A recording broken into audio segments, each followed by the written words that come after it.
तो चलिए हम आगे कंटिन्यू करते हैं कि क्लोनिंग वेक्टर्स के टॉपिक को हम जो पढ़ रहे थे। तो क्लोनिंग वेक्टर्स को समझते हैं। तो प्लास्मिड और बैक्टीरियोफेजिस जो होते हैं, इनके पास सेल्फ एबिलिटी होती है अपने आप को रेप्लिकेट करने की। ये अपने आप को रेप्लिकेट करके मल्टीप्लाई करते रहते हैं। किसी के ऊपर ये डिपेंडेंट नहीं होते कि इनको कोई होस्ट चाहिए रेप्लिकेट करने के लिए या फिर इनको क्रोमोसोमल डीएनए का कंट्रोल चाहिए रेप्लिकेट करने के लिए। तो बैक्टीरियोफेजिस क्योंकि बहुत ज़्यादा हाई नंबर में होते हैं पर सेल, तो उनकी जो कॉपीज बनती है वो बहुत ज़्यादा हाई नंबर्स में बनती है बैक्टीरियल सेल के अंदर। तो some plasmids have only 1 or 2 copies per cell, whereas others may have 15 to 100 copies per cell. The numbers can even go higher if we are able to link an alien piece of DNA with bacteriophage or plasmid. We can multiply its number equal to the number of plasmid or bacteriophage.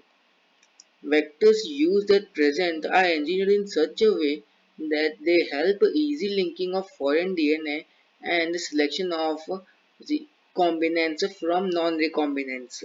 अभी पढ़ के आपको ये line पढ़ के आपको एक सवाल आ रहा होगा कि रिकॉम्बिनेंस और नॉन रिकॉम्बिनेंस क्या है। तो चलिए हम उनको देखते हैं। तो रिकॉम्बिनेंस क्या होते हैं, हम उनका सिलेक्शन कैसे करेंगे रिकॉम्बिनेंस का। सपोज आपने एक मास्टर प्लेट ली, उसके ऊपर आपने 4 अलग अलग जो है फ्रेगमेंट्स रख दिए डीएनए, इसके ऊपर आपने जो है 4 अलग रिकॉम्बिनेंट डीएनए रख रखे हैं। मतलब 2 रिकॉम्बिनेंट डीएनए है और 2 जो है नॉन रिकॉम्बिनेंट डीएनए है। अब रिकॉम्बिनेंट नॉन रिकॉम्बिनेंट क्या होगा, रिकॉम्बिनेंट डीएनए वो रिकॉम्बिनेंट्स वो होते हैं जिनके पास रिकॉम्बिनेंट डीएनए होता है, और नॉन रिकॉम्बिनेंट वो जिनके पास रिकॉम्बिनेंट डीएनए नहीं है, उनके पास सेल्फ लिगेटेड प्लास्मिड होता है। तो हमने मास्टर प्लेट के ऊपर 4 ऐसे फ्रेगमेंट्स रखे जिसमें से 2 रिकॉम्बिनेंट है, 2 नॉन रिकॉम्बिनेंट है। तो उनको रेप्लिका प्लेट पे रखा जब, तो वो रेप्लिका प्लेटिंग एक्सपेरिमेंट किया। उसके बाद उन पे जब हमने प्लेटिंग की टेट्रासाइलिन की, तो देखा कि 1 और 4 जो रिकॉम्बिनेंट थे वो डाई हो गए, मतलब सरवाइव नहीं किए, लेकिन जो 2 और 3 जो नॉन रिकॉम्बिनेंट है वो सरवाइव कर गए। अब ऐसा क्यों होता है, तो उसको हम आगे जाके थोड़ा पढ़ेंगे कि क्यों होता है। तो चलिए देखते हैं ओरिजिन ऑफ रेप्लिकेशन। अब ओरिजिन ऑफ रेप्लिकेशन आप सबको पता है कि ओरिजिन ऑफ रेप्लिकेशन जो है वो एक स्पेसिफिक पॉइंट होता है डीएनए के ऊपर जहाँ से रेप्लिकेशन इनिशिएट होता है डीएनए का within the host cell. अब अगर हम देखें, the sequence is also responsible for controlling the copy number of the linked DNA. मतलब जो फॉरेन डीएनए आके जुड़ा है उस होस्ट के डीएनए के साथ, वेक्टर डीएनए के साथ, ये उसके रेप्लिकेटिंग को भी कंट्रोल करता है, कितनी कॉपी नंबर बनने चाहिए फॉरेन डीएनए के भी। So, if one wants to recover many copies of the target DNA, it should be cloned in a vector whose origin support high copy number. यानी कि जो origin है of replication है, जहाँ से replication initiate होगा, वो support करता है high copy number को। तो अगर हम आगे देखें तो वो है selectable marker. In addition to OG, the vector requires a selectable marker which helps in identifying and eliminating non-transformants and selectively permitting the growth of the transformants. अब ट्रांसफॉर्मेंट्स क्या होता है, नॉन ट्रांसफॉर्मेंट्स क्या होता है, तो वो भी हम देखते हैं क्या होता है। तो ट्रांसफॉर्मेंट्स वो होता है, एग्जाम्पल समझते हैं इसको।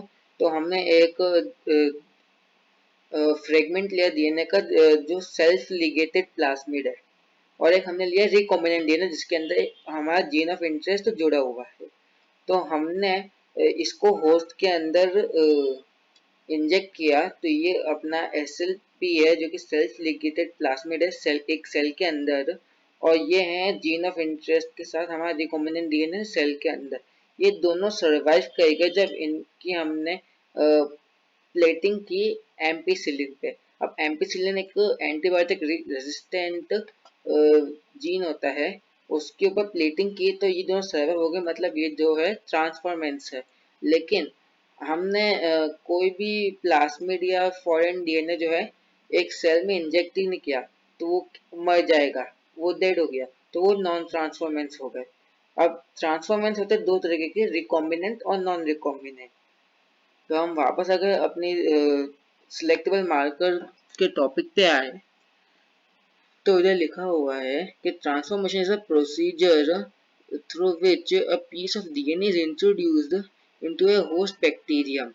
Normally, genes encoding resistance to antibiotics such as ampicillin, chloramphenicol, tetracycline, and kanamycin, etc., are considered useful selectable markers for E. coli. The normal E. coli cells do not carry resistance against any of these antibiotics. मतलब ये कि जो ये हमने cell जिस cell में inject किया है वो ई कोलाई का सेल है। अब नेचुरल ई कोलाई सेल के पास कोई एंटीबायोटिक रेजिस्टेंट जीन नहीं होती है, तो हमने क्या किया, एक रिकॉम्बिनेंट डीएनए जो है उसके अंदर इंजेक्ट किया, जिससे वो अब मल्टीपल कॉपीज बनाए ई कोलाई की। लेकिन जो रिकॉम्बिनेंट डीएनए उसके अंदर इंजेक्ट किया गया है उसके पास एंटीबायोटिक रेजिस्टेंस जीन है। तो मतलब अब ई कोलाई के पास भी जो है एंटीबायोटिक रेजिस्टेंट जीन आ गई। अब वो उसकी कॉपीज बना रहा है और खुद रेप्लिकेट हो रहा है और डिवाइड हो रहा है मल्टीपल नंबर्स में। अब आगे देखें हम क्लोनिंग साइट का टॉपिक है। So, in order to link the alien DNA, the vector needs to have very few, preferably single recognition sites. और ये इम्पोर्टेंट है क्योंकि आप ये देख सकते हैं यहाँ पे लिखा हुआ है PBR322। अब आप सोचोगे ये हमें याद रखना पड़ेगा, तो हाँ याद रखना पड़ेगा, हमको डायग्राम भी याद रखना पड़ेगा। लेकिन PBR322 का मतलब क्या होगा, तो अगर हम देखें तो P का मतलब है प्लास्मिड, BR का मतलब है Bolivar and Rodriguez. Bolivar and Rodriguez जो है उन्होंने फाउंड किया था इस ये इसको ये क्लोनिंग वेक्टर को। और जो 322 है वो लैब का नंबर है जिस लैब में इन्होंने फाउंड किया था। तो for commonly used restriction enzyme, मतलब जैसे कोई रेस्ट्रिक्शन एंजाइम हम यूज कर रहे हैं रिकॉम्बिनेंट डीएनए बनाने में, तो उसकी सिर्फ एक ही रिकॉग्निशन साइट होनी चाहिए। अगर मल्टीपल रिकॉग्निशन साइट होगी तो हम हमारा जो हम जो प्रोडक्ट चाहते हैं वो नहीं बन पाएगा, क्योंकि रेस्ट्रिक्शन एंजाइम फिर दोनों जगह कट करेगा डीएनए के, अगर दो सेम होगी तो। आगे बढ़े अगर हम, तो presence of more than one recognition site within the vector will generate several fragments which will complicate the gene cloning। तो जैसे आप देख रहे हैं जीन क्लोनिंग नहीं हो पाती है अगर मल्टीपल रिकॉग्निशन साइट हो गई। तो सपोज एक रिकॉग्निशन साइट इधर हो गई, एक इधर हो गई, तो अगर यहाँ पे आके रेस्ट्रिक्शन एंजाइम कट करेगा तो यहाँ से एक अलग सीक्वेंस बन रहा है, लेकिन यहाँ पे अगर रेस्ट्रिक्शन एंजाइम कट देगा तो यहाँ से एक अलग सीक्वेंस बनेगा, तो हमें एक जीन क्लोनिंग जो है मिल नहीं पाएगी और कॉम्प्लिकेट करेगा जीन क्लोनिंग को। हमें अपना स्पेसिफिक डिजायर्ड प्रोडक्ट नहीं मिल पाएगा। सपोज हम चाहते हैं कि हमें यहाँ का प्रोडक्ट मिले एम्पिसिलिन वाला, लेकिन अगर वो टेट्रासिलिन से जुड़ गया तो फिर हमें एम्पिसिलिन वाला प्रोडक्ट नहीं मिल पाएगा, क्योंकि दोनों सेम रिकॉग्निशन साइट है। इसलिए ये बहुत इसलिए हर एक रेस्ट्रिक्शन एंजाइम के लिए एक ही रिकॉग्निशन साइट होनी चाहिए। आगे देखें अगर हम, तो the ligation of alien DNA is carried out at a restriction site present in one of the two antibiotic resistance gene. For example, you can ligate a foreign DNA at the BMH1 site of tetracycline resistance gene in vector PBR322. The recombinant plasmid will lose tetracycline resistance due to insertion of foreign DNA but can be selected out from non-recombinant one by plating the transformants on tetracycline containing medium। तो अब इसका मतलब क्या हुआ कि suppose किसी restriction enzyme को जो है टेट्रा न्यूक्लियस पे आके जोड़ना था, तो अब हमने यहाँ पे आके जो है हमने फॉरेन डीएनए को इंजेक्ट कर दिया टेट्रासिलिन के ऊपर। तो क्योंकि फॉरेन डीएनए टेट्रासिलिन के में इंजेक्ट हुआ है, तो यहाँ पे एक प्रोसेस होता है, इसको बोलते हैं इंसर्शनल इनएक्टिवेशन। यानी अब मतलब इतना आप समझ लीजिए कि रिकॉम्बिनेंट डीएनए जब भी किसी भी होस्ट के ऑर्गेनिज्म की किसी भी पर्टिकुलर साइट पे जुड़ेगा तो वो उस साइट को इनएक्टिवेट करेगा। वो यहाँ पे टेट्रासिलिन वाली जगह पे जुड़ा है, वो टेट्रासिलिन एंटीबायोटिक रेजिस्टेंस की जो जीन थी उसको इनएक्टिवेट करेगा। मतलब इसके अलावा जो यहाँ पे एक्स्ट्रा है वो एम्पिसिलिन है। मतलब ये हो गया, इसके पास जो एंटीबायोटिक रेजिस्टेंस जीन की प्रॉपर्टी है वो एम्पिसिलिन वाली होगी, टेट्रासिलिन वाली इनएक्टिवेट हो जाएगी। अब आगे देखें अगर हम, so the transformants growing on ampicillin containing medium are then transferred on a medium containing tetracycline.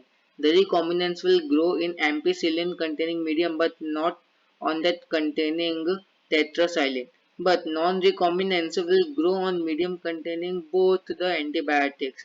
In this case, one antibiotic resistance gene helps in selecting the transformants whether other antibiotic resistance gene gets inactivated due to insertion of alien DNA and helps in selection of recombinants।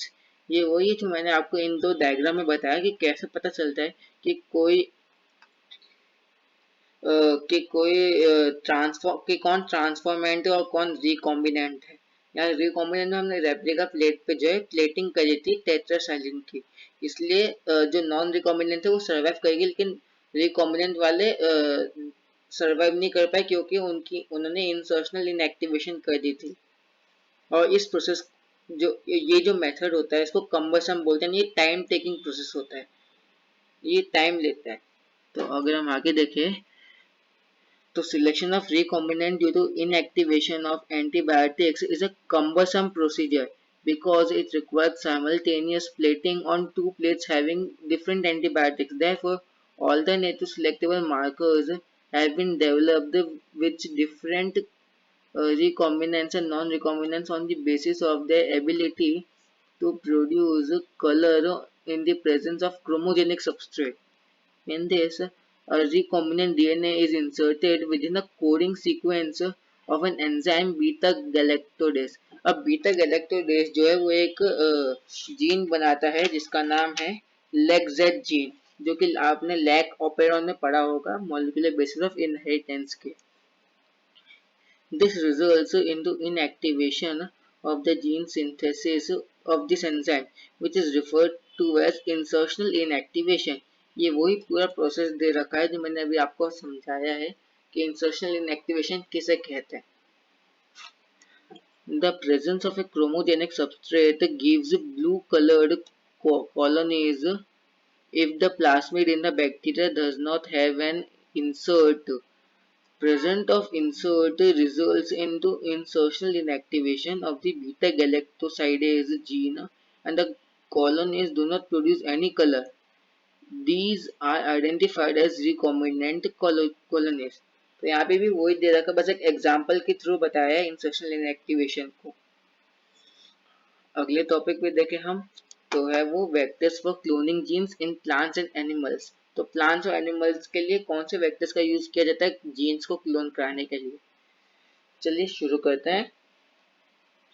You may be surprised to know that the transferring genes into plants and animals known for this age is how to deliver genes to transform eukaryotic cells and force them to do what the bacteria or viruses want. For example, Argobacterium tumeficans, a pathogen of several dicot plants, is able to deliver a piece of DNA known as tDNA। अब tDNA का मतलब है tumour DNA, to transform normal plant cells into a tumor। मतलब आर्गोबैक्टीरियम ट्यूमिफिकेंस जो है ये एक vector की तरह एक्ट करता है और एक ये डीएनए को ट्रांसफर करता है डाइकॉट प्लांट्स में, जिस जो उस फ्रेगमेंट डीएनए का नाम है टीडीएनए, जो कि प्लांट सेल को ट्यूमर सेल्स में कन्वर्ट करता है to produce the chemicals required by the pathogens। अपना आगो बैक्टीरियम ट्यूमिफिकेंस को कुछ केमिकल्स रिक्वायर्ड होते हैं जो कि ये ट्यूमर सेल्स प्रोड्यूस करते हैं। सिमिलरली रेट्रोवायरसेस यानी वायरस जिनके अंदर आरएनए ऐसा जेनेटिक मटेरियल होता है, in animals have the ability to transform normal cell into cancerous cell. तो ये भी जो है इनके पास एबिलिटी होती है इंसान के या फिर किसी भी एनिमल के नॉर्मल सेल्स को कैंसरस सेल में कन्वर्ट करने की। A better understanding of the art of the delivering genes of pathogens in the eukaryotic host and generated knowledge and to transform these tools of pathogens into useful for vectors for delivering genes of interest to humans. The tumor inducing को TI के नाम से लिखा गया है plasmid of Argobacterium tumificans has now been modified into a cloning vector is no more pathogenic to plants। मतलब Arobacterium tumeficans के जो कैंसर कॉजिंग एक जो ट्यूमर इंड्यूसिंग प्लास्मिड था उसको अब मॉडिफाई कर दिया है बायोटेक्नोलॉजी की मदद से, और उसको मॉडिफाई करने के बाद जो है वो अब और ज़्यादा पैथोजेनिक नहीं है, वो प्लांट को और ऐसा डिजीज कॉज नहीं करता है, नुकसान नहीं पहुंचाता है, but is still able to use mechanism to deliver genes of our interest into variety of plant। फिर भी वो जो है हम जो है उसको यूज करते हैं हमारे जीन ऑफ इंटरेस्ट को प्लांट के अंदर ट्रांसफर करने के लिए, ताकि हम एक नया genetically modified organism GMO बना सके। Similarly, retroviruses have also been disarmed and now used to deliver desirable genes into animal cells। वैसे ही रेट्रोवायरस को भी अब जेनेटिकली मॉडिफाइड कर दिया गया है जिससे अब वो पैथोजेनिक नहीं है और उसका यूज किया जाता है as a vector to transfer gene of interest to the desirable animal cells। So once a gene or a DNA fragment has been ligated into a suitable vector, it is transferred into the bacterial plant और animal where it multiplies. तो जब भी जो है एक recombinant DNA बन जाता है लाइगेशन के बाद, तो उसे एक सूटेबल बैक्टीरिया या फिर प्लांट या फिर एनिमल किसी भी होस्ट में जो है उसको ट्रांसफर कर देते हैं, ताकि जो है वहाँ पे वो अपनी रेप्लिकेशन स्टार्ट कर सके और हमें एक नया जेनेटिकली मॉडिफाइड ऑर्गेनिज्म देखने को मिले। तो आज के वीडियो में बस इतना ही। बाकी का लेक्चर हम कंटिन्यू करेंगे अगले वीडियो में। तब तक आप लाइक शेयर और सब्सक्राइब कर दीजिए हमारे चैनल को। Till then good bye.